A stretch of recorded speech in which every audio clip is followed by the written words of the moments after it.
I get on here, I make videos, I smile, and I don't know whether or not, and I said, you know what, I am doing them a disservice if I don't let them know exactly how I view this.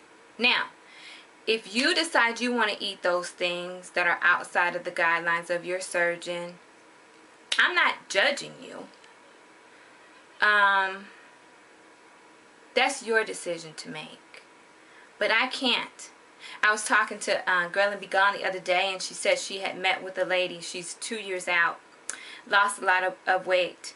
And the day that she had surgery, I think it was Rouen-Y, and the day that she had surgery, back then in the rooms, they would have 2 people. And I wish she would have told this story, but I'm going to tell it. There were 2 people in the room, and you know, you bond with people. And so the lady ended up a week later calling her roommate from surgery. And, you know, it was something like, what are you doing? And the lady said, she just finished eating a tuna sandwich. And Grill and Be Gone said, and the person said that was the last time she talked to her. Totally got it. Do you get it?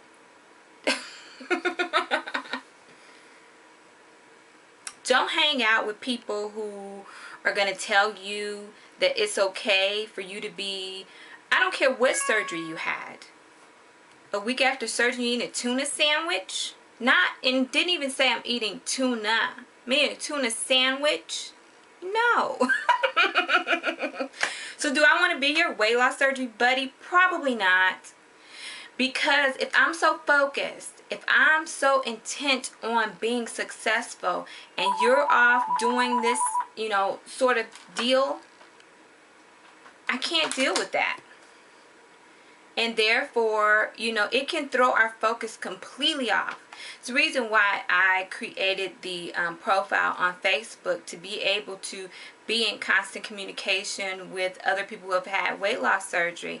I think it's a wonderful opportunity to be able to you know, share, throw questions out there, answer, what do you think about this, what do you think about that, this is what I'm eating, what are you eating, you know, that sort of thing. It is sort of a virtual support type group situation. But I don't go to a support group. I don't have one in my area. I would love to be able to go to a support group, but I've figured out how to pull and get that the best way that I can, whether it be online somewhere, whether it be YouTube, whether it be Facebook, whether it be me constantly researching stuff, because I have to anyway, because I am, you know, I have this whole WLS Success coaching business that I have been investing a lot of energy and a lot of effort into building a solid foundation for, and I have already started coaching lap-band people. So, you know, I figured that part out for myself. But I would encourage everybody, be around people who can encourage you, who can support you, who can motivate you, who cannot lie to you. Don't let people lie to you. Don't let them trick you into believing that you can still eat the same things and, you know, go on the same way that you did before surgery, because you cannot. You want to be successful. Don't do it. You know, I get lots of emails, I get chats popping up when I'm on Facebook, I get, you know, the inboxes in YouTube, and things like that, and probably one now, and I try to be as helpful as I can. But, you know, again, I wanted to make this video so I can put it out there so that I can point people to this before we start having, you know, back and forth conversations. When you're telling me things like, you know, I ate a whole pizza, and I don't have any restriction. I ate the whole pizza. I ate the whole medium pizza. Why on earth are you eating a medium pizza? I don't care what type of level of restriction you have. Why would you do that to yourself? Don't do that to yourself. Don't harm yourself in that way. Telemarketers. Don't do it. Stay focused and know that you can overcome all of these, food addictions and thoughts of food being so important that you can't help but to go and eat it. I understand that it's deep. I'm not trying to simplify it in any way. I understand that obesity is a disease. I get that. But I also get that we can do anything we put our minds to. Anything. And I know that we have the power to be bigger than a bowl of ice cream. And so, I say to you, our bodies, they're fearfully and wonderfully made. And our minds, we're brilliant people. We can do, amazing things. And being able to overcome issues with food is possible.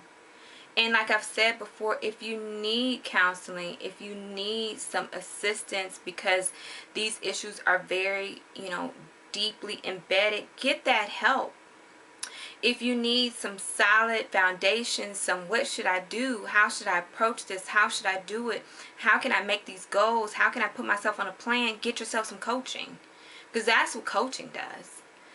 The psychological, you were a child and this happened and then at some point you turned to food. That's deeper than coaching.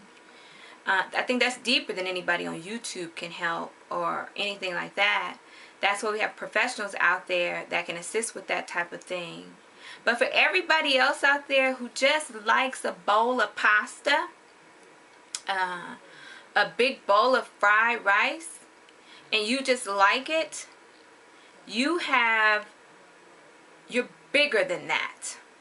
And you have to control. Let's see. I want to say, and I talk about this too from time to time. 11 months in, do I think that I have always had proper restriction? Nah. Do I think that I have had to exercise more willpower and more self-control over the situation when it comes to not eating beyond a cup of food, trying always to eat only a half a cup of food? Absolutely. Is my band always in control of that? Never. Am I focused? Do I know what the end result is? Do I know what I want it to be like in the end? Do I know what things I want to do when I have reached that ultimate goal? Yes, always.